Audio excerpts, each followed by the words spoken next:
In ancient times, stories were memorized. This is why many of the ancient stories are poems, because the poetic forms help you to know if you're reciting the words correctly, preserving epic poems like the Iliad and the Odyssey from generation to generation. Then writing came along, and the Greek philosophers were concerned that this new technology would rot the minds of the youth. They feared that people would lose the ability to memorize long works, like the Iliad, word for word. As Socrates once said, if men learn this writing, it will implant forgetfulness in their souls. They will cease to exercise memory because they rely on that which is written, calling things to remembrance no longer from within themselves, but by means of external marks. But writing took off anyway. In fact, it is through writing that we can still hear Socrates' criticisms of writing today. And yet, was Socrates wrong? As the number of books grew, the ability to memorize the Iliad was slowly lost. Today, people struggle to memorize 7-digit phone numbers. The Romans later used their vast wealth to employ hundreds of scribes to create proto-publishing houses. Books became common and something that people could read for fun. No longer the domain of scholars, Roman patricians had libraries of books in their houses. The population of Rome was so literate they even had graffiti, some of which is still visible today in Pompeii. The Romans also invented the codex, which cut the scrolls up into pages and bound them together into a book, making it much easier to store and transport long works. Now, the whole Bible could be carried by a single monk on a single horse from one part of the empire to another. Then, 1,000 years later, the printing press came along, and it was better than an army of scribes at duplicating books. The combination of the printing press, cheaper paper, and the codex led to an explosion of writing that set Europe on fire. Books could not only be inexpensively created, they could be smuggled. But something important to point out is that the printing press didn't make the writing any easier. Drafting books was still done with a feather and inkpot. Almost no one wrote directly with a printing press. Type is reversed when you look at it, making drafting on a press almost impossible. Benjamin Franklin is the only author I know of who composed directly onto a printing press, and this was because he was a professional printer who knew his way around type. That, and he was a genius who didn't care that his straight-to-press writing was often riddled with typos. Franklin cared more about scooping the competition than about quality, especially as a young man. So, while duplicating and transporting books got easier, the writing process was more or less the same as it was for those Greek authors Socrates disapproved of. Authors were still scratching away rough drafts with a feather and inkpot. Then everything changed when the typewriter came along. The typewriter is older than you might think. To give you an idea, the typewriter is 80 years older than a commercially viable ballpoint pen. Many authors went straight from quill and inkpot to typewriters. And with the typewriter, authors could write faster and more legibly. The typewriter made writing so easy it moved from the domain of scholars and aristocrats to one of the middle class. The number of people writing books and the number of books published both rose. I can't imagine this went over well with the authors using the old system. Now the aristocrats and scholars had to compete with a horde of new middle-class authors. These authors will flood the market with low-quality books, they must have complained. And you know what? That is what happened. The typewriter combined with another new invention, the paperback book, to create an explosion of quickly written and cheaply made pulp fiction. Scholars and aristocrats still wrote, quote, quality, unquote, while the new middle-class authors could write pulp. But eventually, even the scholars and aristocrats switched to using the typewriter too. The typewriter became an iconic tool of authors in the 19th and 20th century. In fact, if you search for an author on a stock photo site today, you will find photo after photo of people wearing hats sitting in front of typewriters. Then, everything changed again with the advent of the word processor and dot matrix printer. Word processors allowed authors to quickly make edits. They also had rudimentary AI-powered spell checkers to find and correct typos. The dot matrix printer allowed copies to be printed off in minutes. Word processors brought about two massive changes. They made the writing of the book easier, causing the number of new books to explode again, but they also changed how books were written. No longer were authors thinking through every sentence as they dipped their quill in the pot of ink to write 4 more words before pausing to dip their quill for more ink. Now, authors could skip the outlining process altogether and jump straight into writing a crummy first draft with the full intention of editing it later into a masterpiece. So, did the word processor make writing better? I don't think so. Did it make writing worse? I don't think so either. Authors write masterpieces with word processors, and there is also a lot of dreck saved as my book final version 6.doc. It can be easy to have a distorted view of books from the past if we only look at those that survived. Most books fail to pass the test of time, and they go forgotten and unread. The one change that I would say that the word processor brought about is that it made writing faster, easier, and more accessible to more people. Over time, the AI spell checkers improved and added grammar checking. They added copy editing, and authors became more aware of the technology that makes their word processor work. AI. Yes, the scary AI. But it's important to remember that word processors had AI from the beginning. I remember Microsoft Word's Clippy hounding me about gender-inclusive pronouns back in the 1990s when I enabled all of the features. Each year, AI gets more advanced. A decade ago, it could suggest the next word. Now it can suggest the next paragraph. Culture is having a moral panic over AI. So, before we can go on, we need to ask an important question. Is AI evil? This is a fair question, and it's an important one. So let's take a step back and ask a simpler question as we work our way to is AI evil? And that question is, was the printing press evil? The printing press allowed the dissemination of the Communist Manifesto, leading to the spread of communism, an ideology that killed more people in 1 century than all of the religions across all of time combined.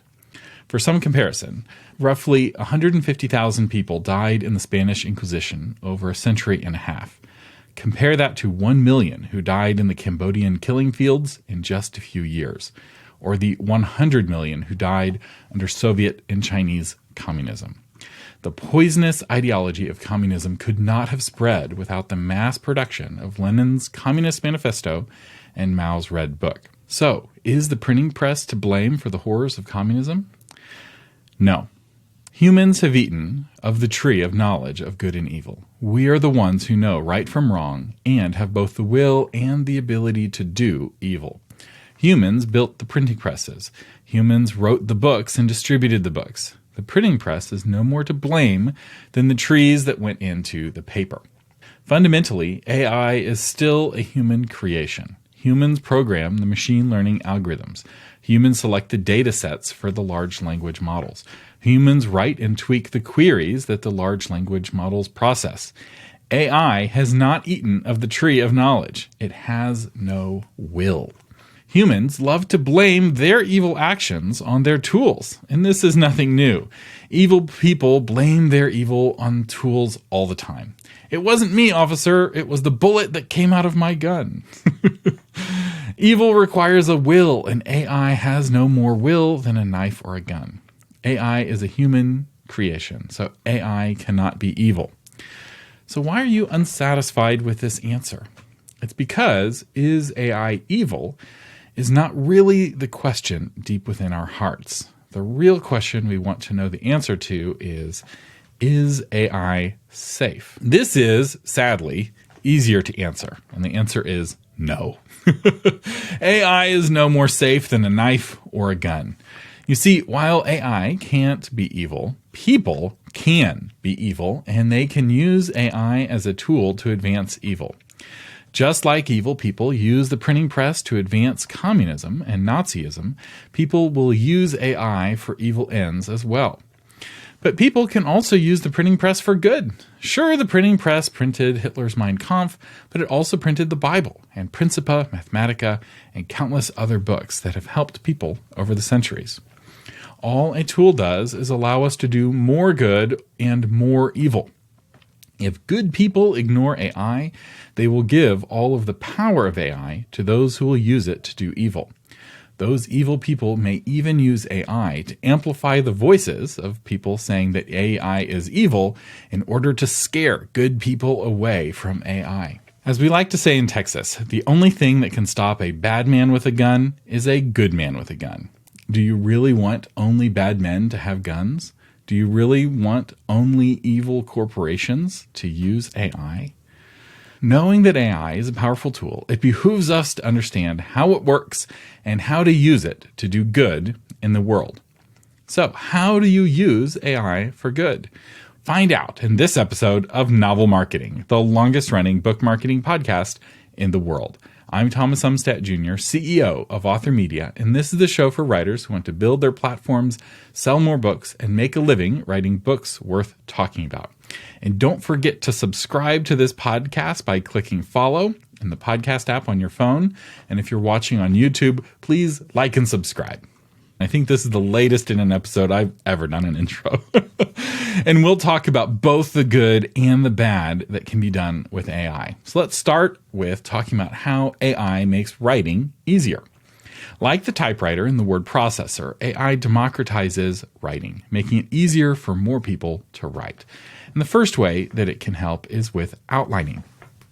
AI can help you generate an outline for your novel. Subtext.app is an intelligent outliner built specifically for authors. You can input the theme of your book, such as Decadence Destroys Society from Within, and Subtext will generate a story outline for each scene following the hero's journey or some other outline template that you select.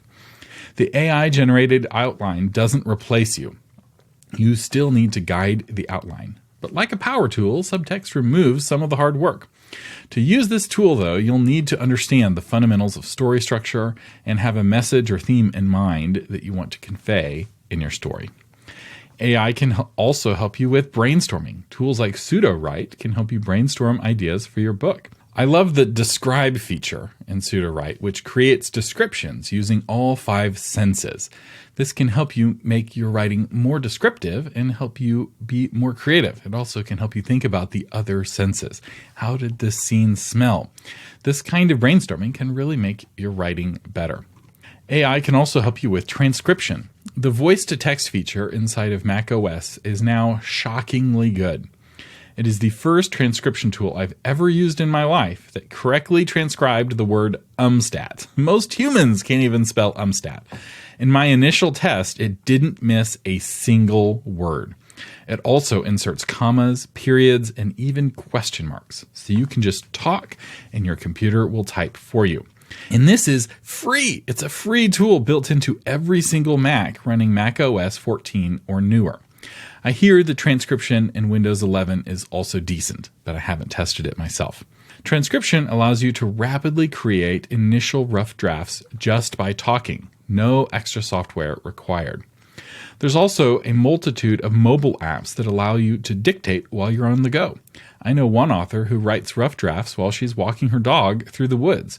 She narrates the story as she walks and then uses AI to transcribe her narration into a rough draft when she gets home.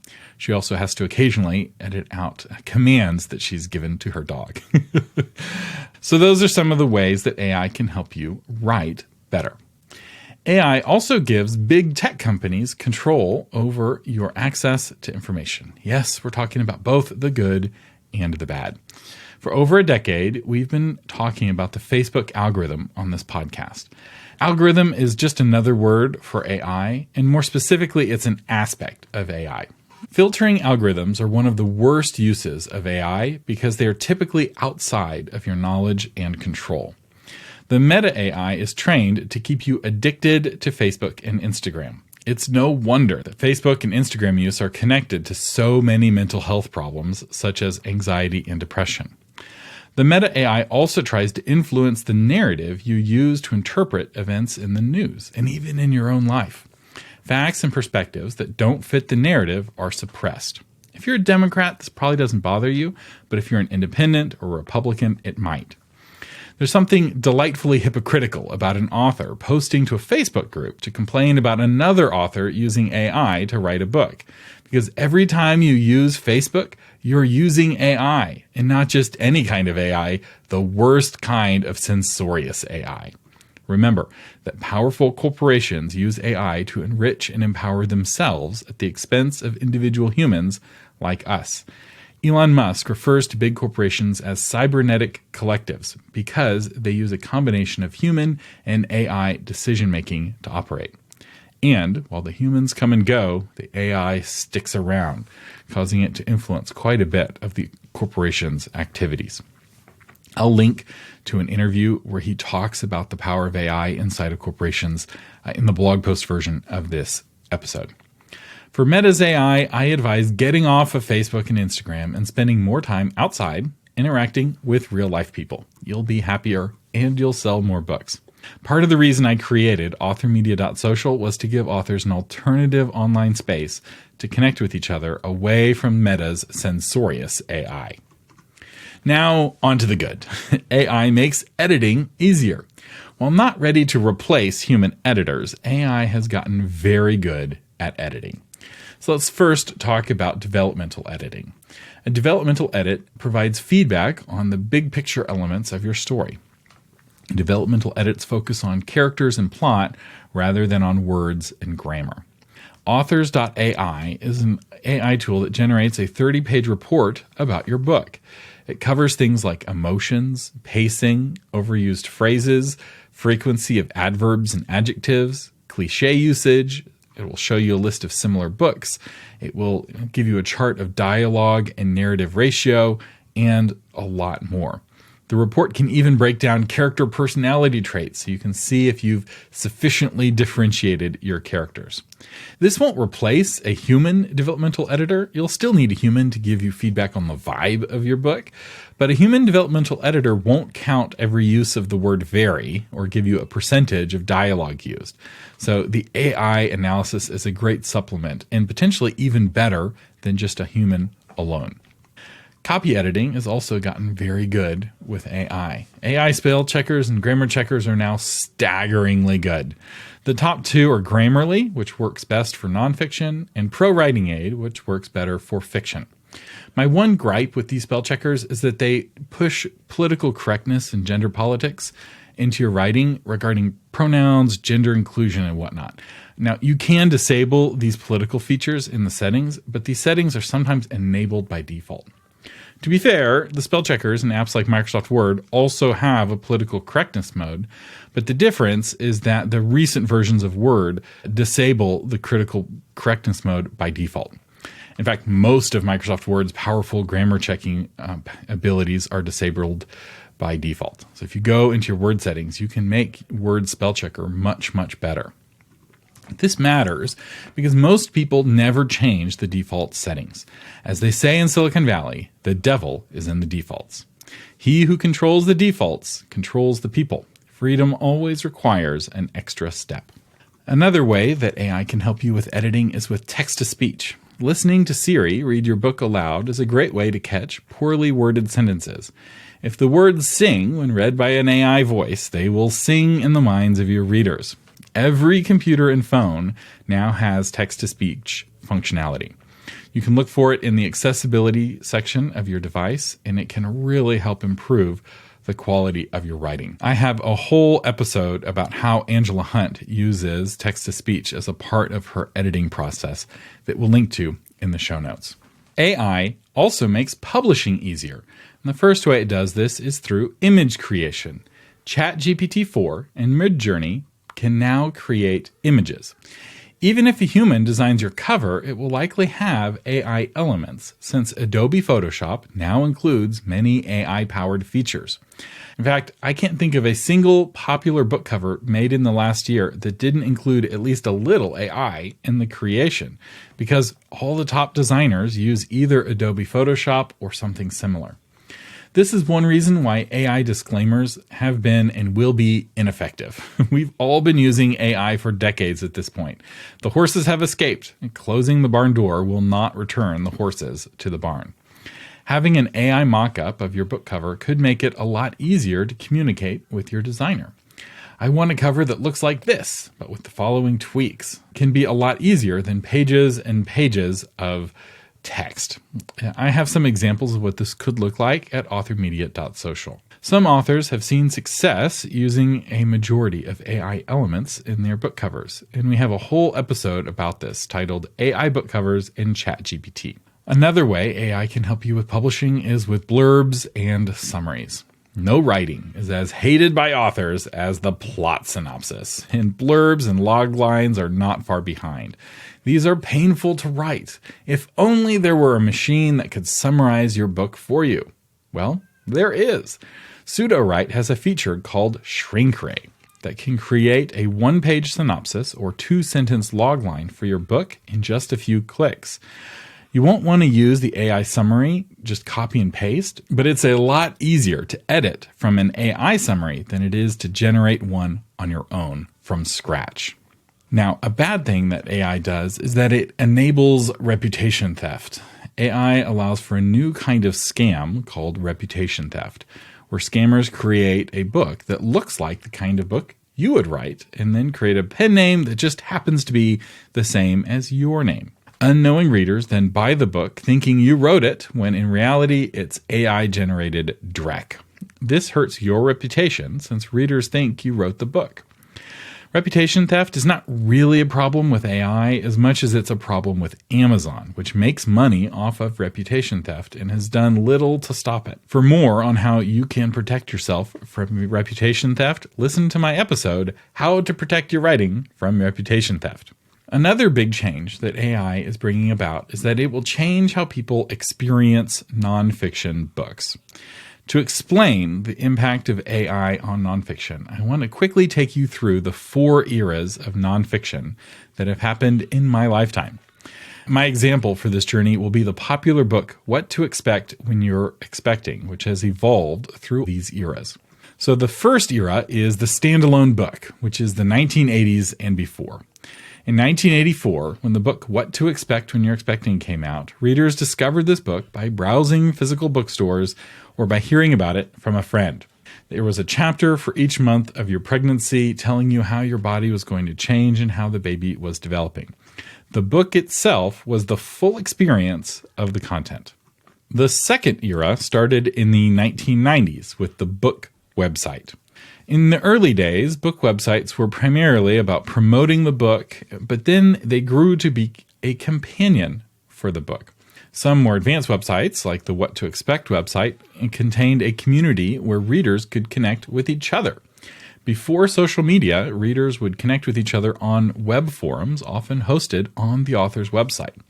These communities mostly moved to social media in the early 2010s. The third era of nonfiction is what we can call the mobile app era, which started in the 2010s, where really popular books like What to Expect would create a mobile app companion for the book. This extended that website experience onto phones. It included things like a pregnancy due date calculator, a week-by-week pregnancy tracker, videos about what to expect during each week of pregnancy, and again, those special community groups devoted to birth months and locations. So if you're expecting in September, you can be in a group with other moms who are also expecting in September. It also included thousands of medically accurate articles that you can search, and powerful search engines that allow you to quickly find which article answers your question. The fourth era of nonfiction is what I call the Chatbot Era, which is starting right now in the 2020s. It's now possible to train an AI chatbot on a nonfiction book. In fact, you could have a What to Expect chatbot that not only has read the book, What to Expect When You're Expecting, and all of the other companion books, but also all of those scientifically accurate articles. Then expecting mothers could type a question into the chatbot and the AI would answer based off of what was written in the book and what was written in those articles. This would allow readers to quickly get specific answers to their specific questions, much faster than by reading the book cover to cover. They would miss out on the context and answers to questions they don't know to ask, but they would save a lot of time finding their specific answer from their specific book. What to Expect doesn't currently offer a chatbot that I know of, but I'm expecting that they will add this feature soon. And I have been experimenting with this technology myself. I have trained an AI model off of 10 years worth of novel marketing episodes and 5 years worth of Christian publishing show episodes. And here are some examples of questions that people have asked AI Thomas, which is what I call it, and the answers that they have received. The answers will be read in a deepfake version of my voice generated by Descript. So welcome to a glimpse into the future. So the first question is, how many books should I publish before advertising? Here's the answer. Chris Fox, whom I interviewed, believes that you need to have a series before you can run profitable Amazon ads. He doesn't think you can profitably advertise a single book. James Blatch also suggests that you typically don't make money until you have a series for readers to read through, with the first book not likely to make money, the second book starting to give some return on your advertising investment, and the third book potentially being your profitable moment. So it would be wise to have at least a few books published, preferably in a series, before you invest heavily in advertising. What's impressive to me about this answer is that the AI GPT-4 chatbot is able to differentiate between advice that I have given and advice my guests have given. It also cites its sources so you can read the blog post that inspired the answer. So now let's go to the next question that often gets asked.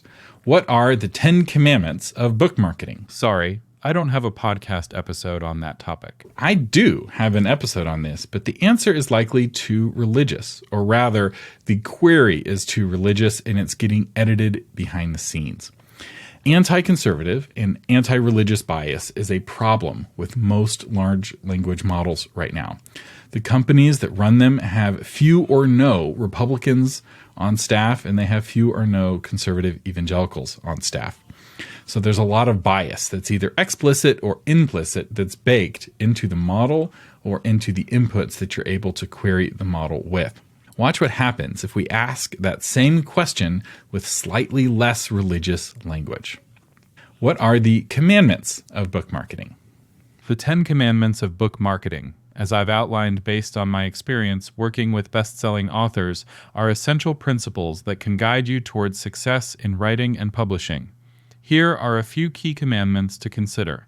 Love thy reader as you love thy book. This is the most important commandment. You must care about your readers and write books that they want to read. Thou shalt write for thy reader, not for thyself. It's crucial to focus on what will thrill your reader, even if it means cutting parts of the book you personally love. Thou shalt not be false to thine own brand. Your brand is the culmination of all the other commandments, and staying true to it is essential for long-term success. These commandments are not a step-by-step plan, but rather guidelines that, if followed, can lead to the freedom to try many things and potentially become a best-selling author. If you're interested in learning more about each of the commandments, I can provide further details or direct you to resources that can help you delve deeper into the topic. It's interesting that just the slight tweak of changing what are the 10 commandments of book marketing to what are the commandments of book marketing shifts it from being willing to give the answer to being unwilling to give the answer. I have one more example that I'll just summarize here for the sake of time, and it's the question, how can I access a list of recommended craft books? So the person who asked this question got an answer from AI Thomas that listed 12 books that have been recommended at one point or another on one or the other of my podcasts. Either I was talking with a guest and the book came up as a helpful book, or I was talking to the author of that book. And here's what's interesting. I've never done an episode on my craft book recommendations specifically. This was a summary of 10 years of novel marketing and 5 years of Christian publishing show to generate this list of 12 books. And the AI model was able to find those isolated recommendations that would often happen one book per episode and collect them into a list. This kind of content, I think, is where AI really shines because it's able to create something that feels new off of information that's already there. It's just organized in a different way. So here's the bottom line. The AI horses are out of the barn, and closing the barn doors now won't do any good. Ignoring AI won't make it go away, and government regulations can't either.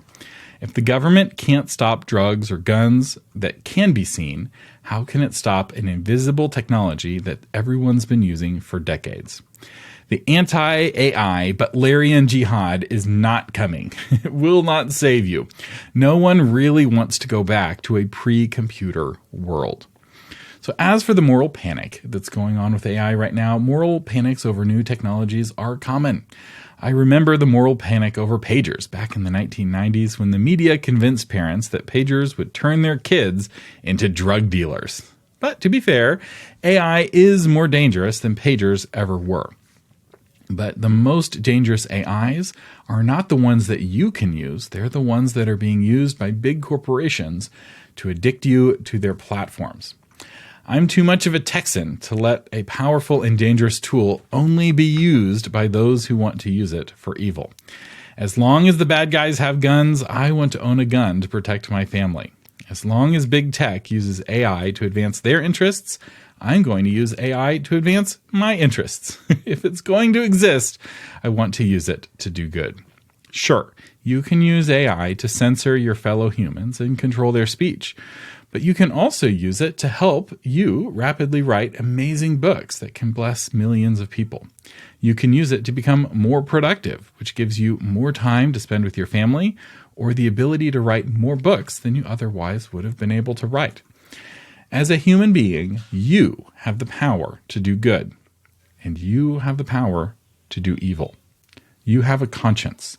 Deep down, you know right from wrong. You know whether the actions that you take are good or evil.